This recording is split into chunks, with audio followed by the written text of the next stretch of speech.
Yo, people, we are back again. I know we're a little bit late, but things happen in life, you know what I mean?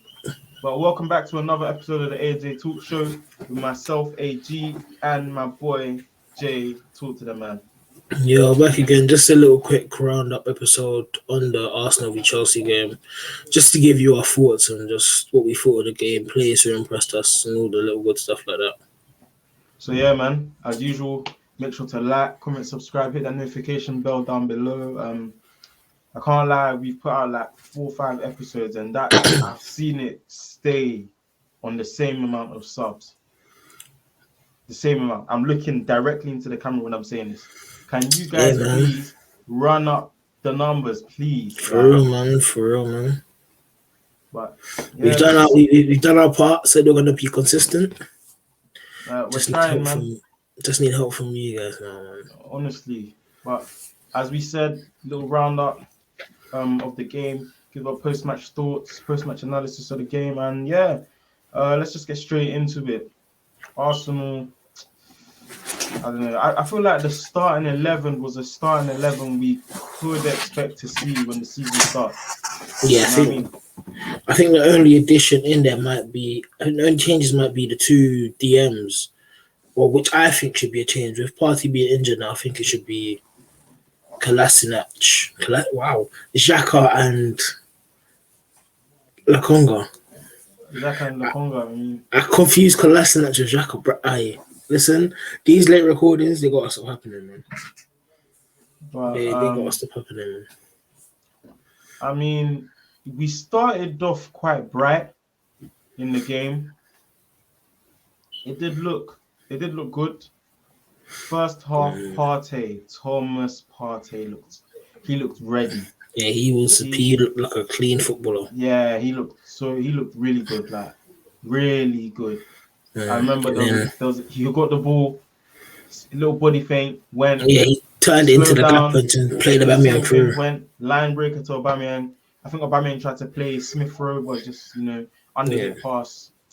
But Partey looked good. Pepe looked good again. Pepe looked ready this season. So we started off, I'd say, all right, but then Chelsea again. I think that's the first time.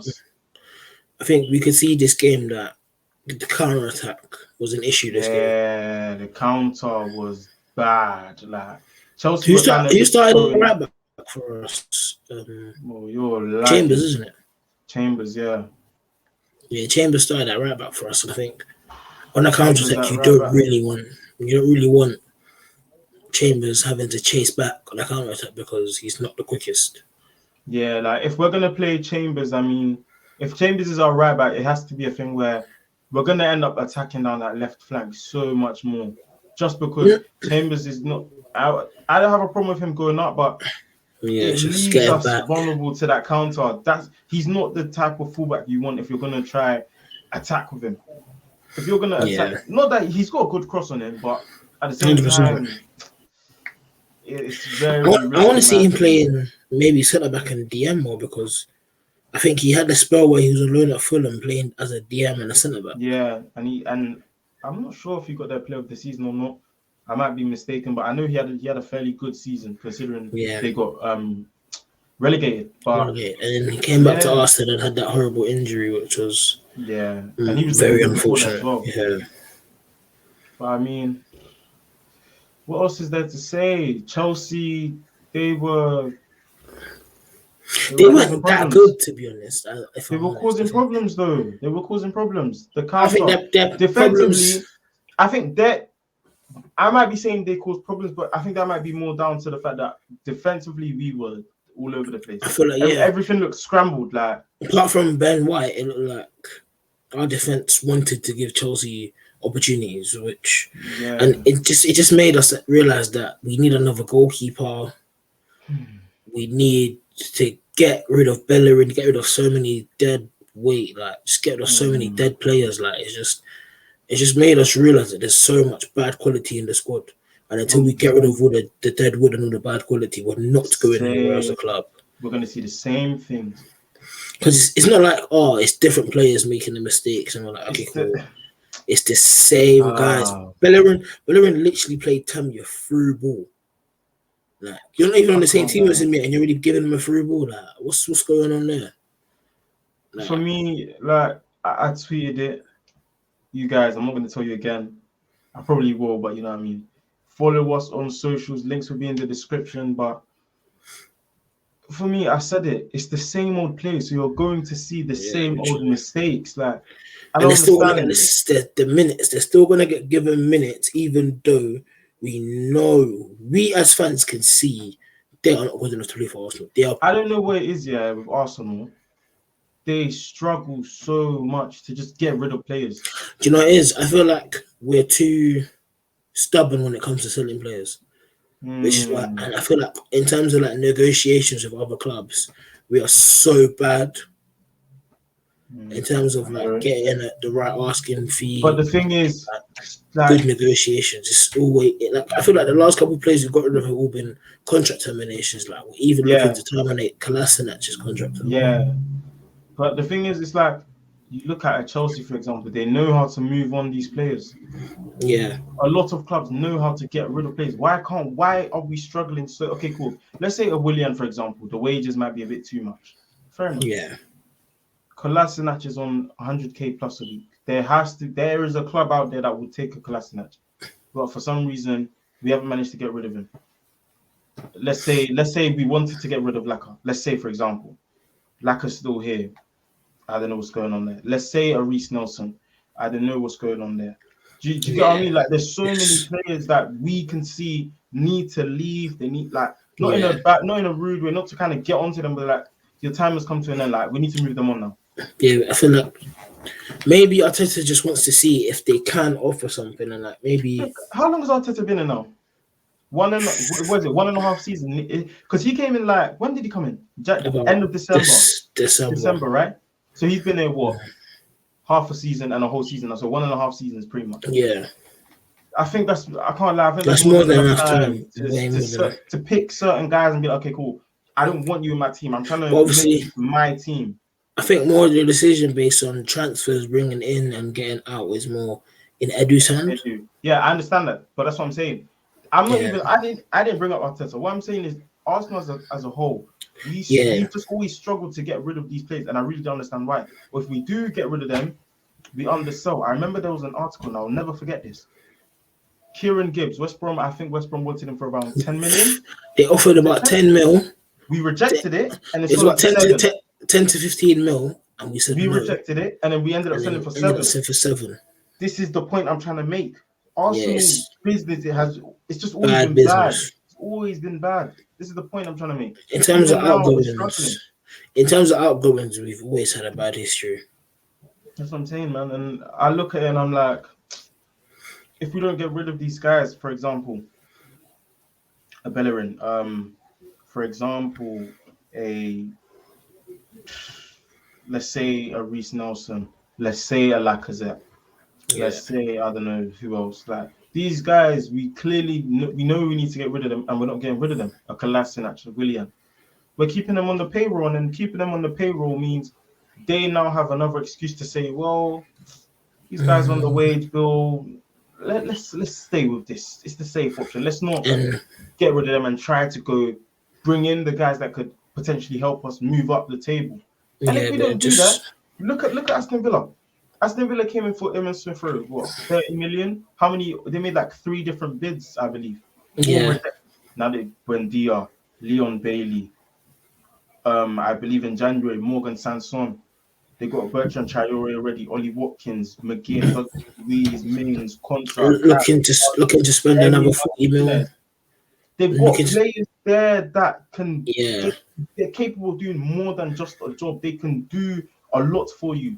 And they still got players on the bench, El Ghazi, like guys that they've proven in the league they can do something. And I'm not saying that, we should be looking up to Aston Villa, but I'm just saying there are teams. Yeah, literally, I was just about to say that. Like, we've come to the point where talking about Aston Villa, like we're talking about Aston Villa's business now. Like, it's come to the point we can't even talk about where we should be. We're talking about teams around us now. Like, it's like we've gotten that bad. But that's what you're supposed to do. Let's be real. Aston Villa, we finished 8th last season. Aston Villa finished where 10th, but they did the double over us. So it's not as if it's a crazy thing for me to talk about Aston Villa's business, because it's just our reality now. Yes, as sad as it is for me to say, it's the reality. So like they're even looking to spend another 40 million on Cantwell.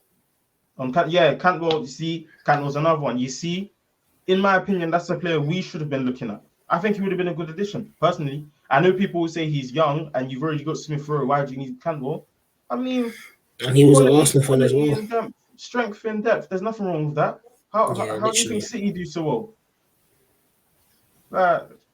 And it's not even just City. You got Chelsea as well. If Chelsea don't want to start, let's say Werner starts at the striker position. You don't want to start Werner, you got Giroud. You don't want to Chelsea bought Werner last season, and they're looking to buy another striker this season. It's like it literally says it all. Werner's not a striker. That's why they don't play him as a striker. They play him more as kind of like a left forward. He's not a striker in this league. He can't play a striker in the Prem. He has to play as a wide forward. Play to your strengths. That's what Chelsea are doing. That's what Tuchel's doing, and it's smart. And then I look at Arsenal, and I'm kind of like, the game itself, in my honest opinion, that game could have been, the way Chelsea were looking, could have been 5-6. If we're being honest, that game really could have gone bad. It could have been bad, but at the same time, you look at chances Aubameyang missed, the Joe Willock goal that should have counted. Yeah, I mean, you can say the same for us as well. I don't know, man. I know we did have chances. I'm not denying that, but it just was not good. And the thing you have to think about is the team we played compared to the team Chelsea played. A lot of those Chelsea players, like fringe bar the first half, they're not going to be here when the season starts. Arsenal's team that started, if we're keeping it a stat, the majority are going to start against Brentford. That's the sad thing about this. So I'm looking at it and I'm saying, look, you lot are supposed to be the starters.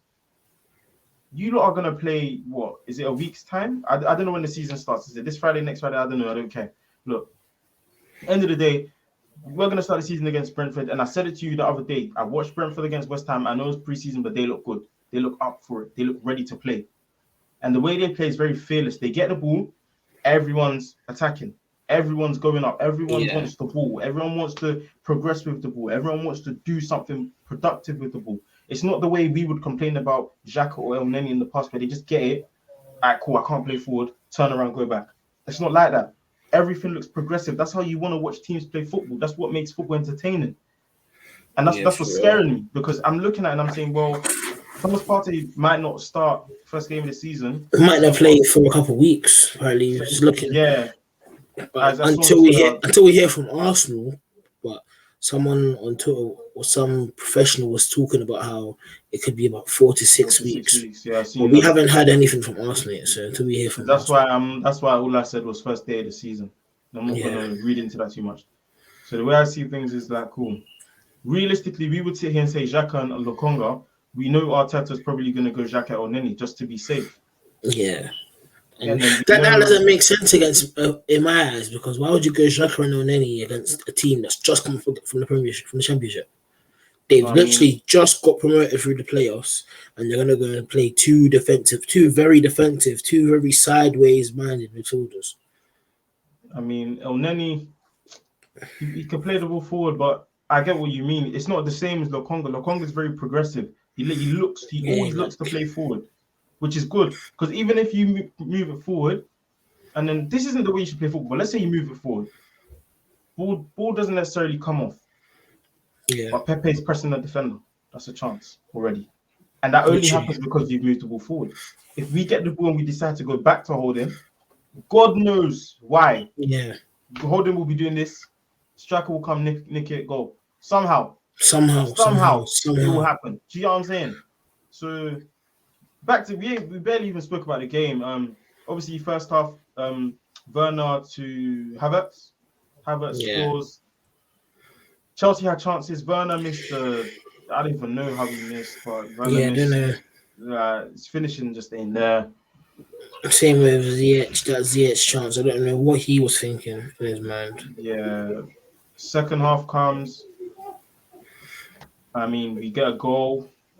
It was a good header from Xhaka, to be fair. Very good header. good delivery from Pepe, you know. Then literally a couple minutes later, Bellerin comes on because I remember what I'm seeing it.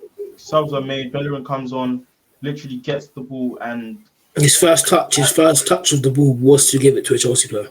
No. He took a touch, looked up, and then I don't know whether he mishit the pass or he just anticipated someone would collect it. I don't know what was going through his mind.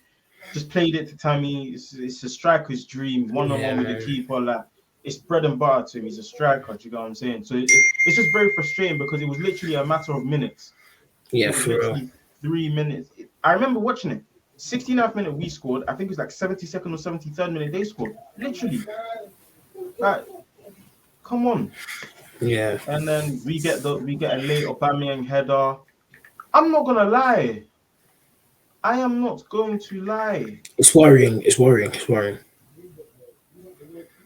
Aubameyang's worrying me right now. I can't lie. Aubameyang is scaring me, man. Because, like, it's like, I don't know. It's just a lot. Like, the whole of pre-season, I haven't really seen him play well. I've seen him before pre-season started. He's working out in Greece, so I'm thinking, cool. The comeback, like, he didn't really have the best of seasons last season, but because of what we've seen him do, you kind of keep that faith in him. Yeah. You're expecting him to come back, you know, pre-season, maybe a goal or two, just to boost your confidence a bit. And then the thing is, he's getting chances. That's the frustrating thing. It's not as if he's not getting chances. He's getting himself in the position. He's getting good chances and he's missing. So now it's kind of like, bro. But one thing that's good to see is that he is getting chances. So our chance creation has gone up a lot from last season already, as you can see. I don't even know about that. It's just creating chances.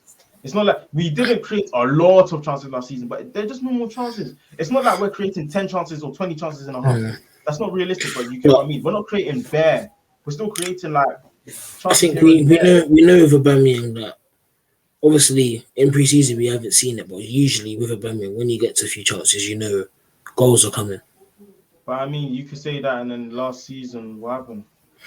Well, last season, I'm not trying to gun for Aubameyang because of what he's done. Last season, when you look at how bad our chance creation was, and when you look at how we've been heavily reliant on Aubameyang, when his goals dried up, we saw the consequences of that. Because we don't have anybody else in the team of like real quality with consistency.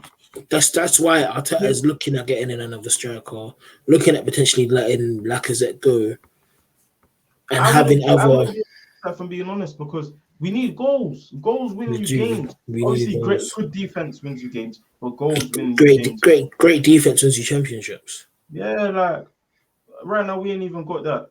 I know it's a bit unfair to say, but bro, Pablo Mari, Jesus Christ, Callum Hudson-Odoi, bro, he took his soul, took it quick. Dada, what do you think? Left him. And the thing is, it's so unfair on Pablo Mari because he should never be in a position where Callum Hudson-Odoi can isolate him like that. Yeah, he shouldn't be in that type of position, but it happened. So when I'm looking, and I know that could happen to a lot of defenders, but I'm looking at it and I'm saying, well, if that's Callum Hudson-Odoi doing that, what's a Sterling supposed to do to him? What's a Sterling going to do to him? What's a Mahrez going to win a penalty out of him? Well, Mahrez will finish him. Do you know what I'm saying? Like, and I know I'm not trying to gun for our players because like I said in the last episode, I was feeling kind of positive and optimistic for our season, but I'm not gonna lie. After that performance, I'm back to like optimistic to like. It's just about like, we just want to see the best Arsenal. That's it. Again, what makes the best Arsenal? I'm gonna ask you this question. What do we need to do now? Because I know we ask this every week. We think about it every day. We go on Twitter. We see everywhere. What do you think we honestly, bro? What if you were in charge now? If you're Edu, yeah. What do you do? Bro, I open my Bible and I start praying. Because, bro, you think we're finished? God can help us, bro. Jesus, that's what I have to call now. No, for real. What do we actually do? Like, for real. Just look at the teams that are interested in the players that we want to get rid of. Start negotiations with them.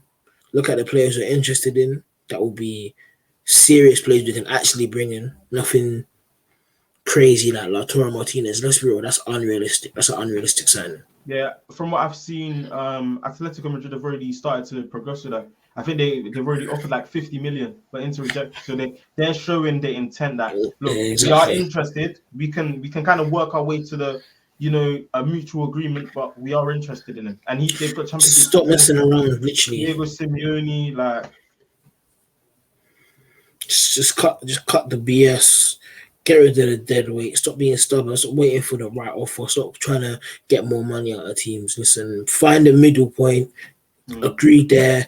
Get rid of the players. Start looking at the good quality players you want to bring in. There's players that, as bad as we are, there are players that want to join us. There are good players that want to join us as bad as we are.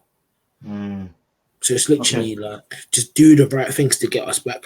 Not even saying, get a team that will get us top 4 next season, because that's unrealistic. Get a team that will make us look threatening. Get a team that will make us play exciting football again. Get a team that can start to gradually push on to where we need to be. Get a team that's building us back to where we want to be. Get a team that's making the fans happy. Get a team that's making the fans say, okay, cool, I want to watch Arsenal again. Like, bro, you're there laughing, but this sounds like a service. Bro, but like, bro, like, do you know what I'm saying, bro? Like, it's bad, bro. Nah, like, I genuinely believe that a pastor needs to come to the Arsenal dressing room, spray holy water, and do some serious prayer, because what I'm seeing from this team is, God, it's not good enough. It's bad, bro. So now let me ask you this. Okay, let's say, because the thing is, I know we need a major overhaul, innit? But 100%. let's say you can make 3 signings. Any signings you want. Keep it realistic though. 3 signings, 3 realistic signings. What helps Arsenal? What helps this Arsenal team? Odegaard. Wow. Bissouma. So no right back. Because at the end of the day, we don't know what we know. Ainsley doesn't want to play right back. We know that. And Torreira might be staying as well. So yeah, from what I've seen, Torreira might stay. And I mean, I'm not gonna lie, I am not against that at all. I'm not against that. I have no problem with Lucas Torreira. Because if I'm being honest, if Torreira comes, I think and then your time's done. Yeah, finish. Done, I'll be honest. Okay. Let's look at it like this then. I'll go Odegaard, Max Aarons. Okay. Remember a couple episodes ago when I said Max Aarons, what did you tell me? Oh, he's only played in the Championship. He's not ready yet. I didn't say he's not ready yet. I said, do we know if he's ready yet? Bro, he's played in the Prem. And he did his thing. He did his thing for Norwich. It's not his fault they got relegated. Boy. There's a reason so many clubs were after him. I like his profile. His profile is something else we need. Yeah, young player. He's English. This seems like something Arteta's trying to do. But then the whole English thing, we end up having to spend like 40 mil on him or something. Nah, I think Norwich were asking for 25 for 5 years. 25 million for what? A 21-year-old right back that's played 2 seasons, 2 seasons in the Championship and won them, and now he's played a. We need like a Kyle Walker, Reece James type right back where he's quick, solid, strong, knows how to play ball, and like in 1v1s he can lift a man. Like, when you find that, come back to me. When you yourself find that, come back to me. Hey, bro, listen. Because that's not easy to find. Why do you think City and Chelsea, they're happy? They have gems. Walker. People say he's got mistakes in him. I won't deny that, but Walker's a right back, man. Even Reece James. Walker's a serious right back. Reece James is a gem. Reece James is a gem. I would love it. Obviously, it would never happen, but I would love a player like Reece James at Arsenal. Yeah. I would love it. But just a man that can. Just everything. He's literally. Everything. Like, I don't know if you remember FA Cup final, yeah? Ainsley tried to like slow him down, innit? Bro, he bodied Ainsley to the ground. Like, Ainsley was flat out on the ground. I mean, I'm not surprised. Look at him. He's a unit. He's a unit. He's quick. He's good on the ball. He can shoot. He's a lad. Pass everything. He's a complete fullback. Honestly, I mean, I think there's so much Arsenal have to do that we haven't done, and the season starts like next week, which is why I'm scared, because now I'm like, okay, cool. The teams that are supposedly around us and above us that we are supposed to catch up to, they've already put the work in to be better than us. We're still here thinking, cool. Next season, man's chilling. We still got time. We're moving we're gonna see you, man, soon. When they see us, they're gonna slump us. Like Arteta said last season, he wants us to win Champions League within 3 years. Bro, 1 year's already done and dusted. 1 year's already done and dusted. Like, you've literally got 2 years for your process. Yeah, cool. So that means you've literally got to get back in the Champions League this season. And then next season, win it at first attempt. This guy's mad. Obviously, like it's a goal. So I don't think he really meant in 3 years we will win it. He's just saying we would like to. But then my thing with that is, if you are so keen on doing that, start putting in the work. Start making a player like Bruno Guimaraes. Yeah, I'm not sure if I said his name right or wrong. Bruno, bring him in. And Odegaard, bring him in. All these players of quality. We need the depth, because let's say for example, you start on Odegaard, you bench him. Because Smith Rowe's got the 10. I'm assuming Smith Rowe's starting for us this season, yeah? Yeah. Let's say you bring in an Odegaard. Cool. That's rotation. You still have the likes of Willock, Pepe, Saka, Martin. People forget about Martinelli. We still got Martinelli. Yeah, we still got a lot of players. We've got a lot of depth now. Yeah, we don't know what's happening with him. Like, there's so many players in the team where I'm like, okay, cool. Some of you, like, I've even forgotten that you're here, but you can do a job. Willock, I was speaking to someone the other day, and they were asking me, would I sell Willock? And I said to them before, yes. Because in my opinion, do I think we could get 30 million for Willock again? Yeah, we could. No, we could. We could get 20. Do I think we could get 30 million for Willock? I don't know. I said I don't think. I think we could. I said I don't think so personally, just because he proved his worth as a goal-scoring midfielder last season. But that's what I'm saying.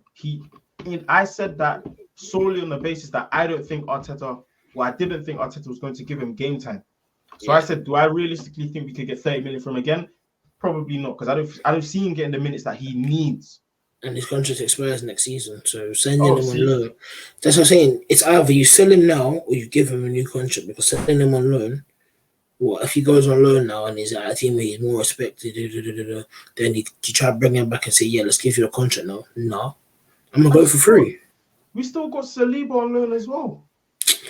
I'm forgetting about some of these players, and I'm looking at them and I'm just thinking, why? Saliba could have been, he would have been perfect here. If Saliba stays, in my opinion, Rob Holding, you're gone. You're out. Yeah, 100%. You're out the door. 100%. Because then you have strength in depth. You got Gabriel and Ben White, Saliba, Mari. No complaints. Or however you want to alternate it, cool. And you still got Chambers that can play there as well. Tini Tavares, Cedric Chambers. Or Cedric could be the third on here and you bring in a new right back. Or if anybody wants to play there, I think you want him playing there, no problem.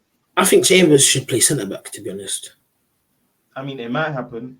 For me, I don't understand. Arsenal stress me out, because I'm struggling to understand how a player like Saliba has gone on loan, but Rob Holding is still starting.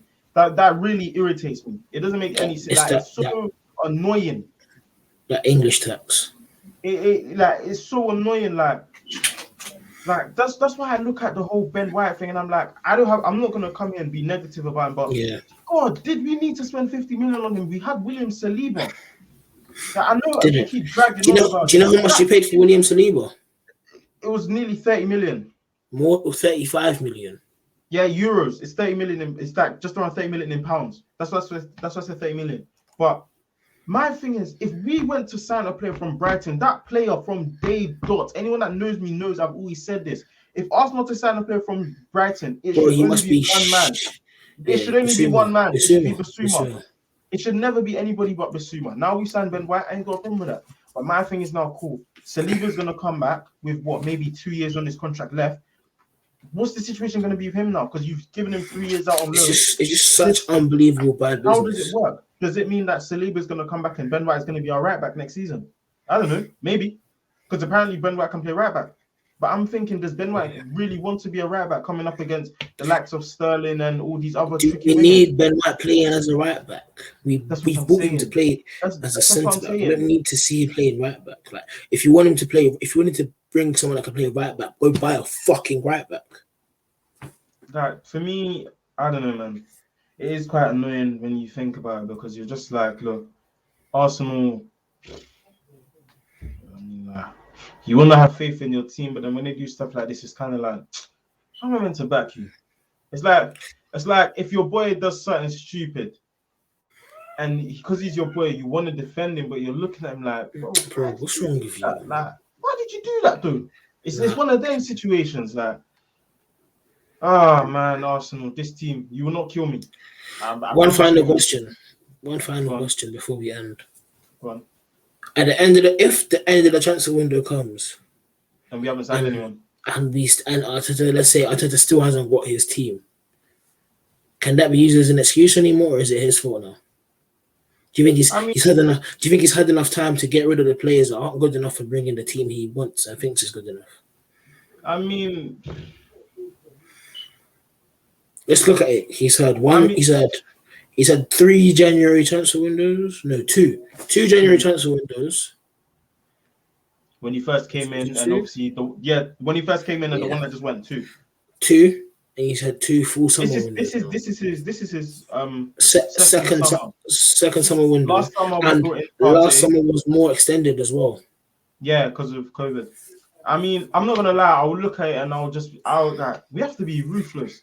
Like, you don't get away, you don't get success without being ruthless unless you genuinely see a project. And I can see a type of philosophy, but the philosophy is part-time. The philosophy is working part-time. It's not doing 36, 40 hours a week. It's not doing that. Because Arsenal, one day we're playing out from the back, and then on the pitch, we're doing high press. Another day, we are playing out from the back still, but then we're not doing the high press. We drop off a lot. And I know playing certain teams, the system can change. But sometimes I'm just like, take a risk, man. Nah, my thing is, it's easy to blame the manager. It is very easy to blame. But sometimes players need to take initiative. Yes. But sometimes I look at it and I'm just like, is this the player? Is it the players or the manager? Like, sometimes I just don't know which one of them it is. Like, even as a player, you can sometimes think, bro, like, they're not even doing much with the ball. Why are we sitting so deep? And the thing is, if you do that now, let's say you're a winger, you now push up our position, you're leaving the gap, because now the fullback's thinking, oh shit, I've got to cover him. What's he doing? So he now pushes up, one ball over the top, you'll go finished. You know what I'm saying? So now it's kind of like, man, I don't know. I'm just praying. I'm praying that this season, you know, the boys come and do their thing, and if not, it could be a very long season. I think, man. I think, that's it, man. Every time I talk about Arsenal, somehow my blood pressure rises. I don't know how. This is meant to be like about Arsenal and just be happy. This was supposed to be like a 10-minute video. 10-15 minute video is half an hour. Yeah, like we're supposed to just come here, talk Arsenal, you know, what went wrong, and leave it. But you know, Arsenal, you can't. I think we know when we talk about Arsenal, it's never going to be a short conversation. Yeah. So you guys, as we always say, make sure to like, comment, subscribe, hit that notification bell. If you are enjoying the content, please let us know. Please let us know if you have any suggestions for us. Link will be in the description for all our socials, Instagram, Twitter, for the channel, and our socials, our personal, sorry. And I need to double check when the season starts. When the season does start, you're going to see a lot more videos. Friday the 13th of August. Oh, is it? So that's next week. Yeah. Okay. Well, first game of the season, bro. Brentford, yeah. So Friday the 13th. The season coming up. You guys are going to see a lot more videos from us, whether that is pre-game thoughts, post-game thoughts, you know. If we can do some watch-alongs for you guys.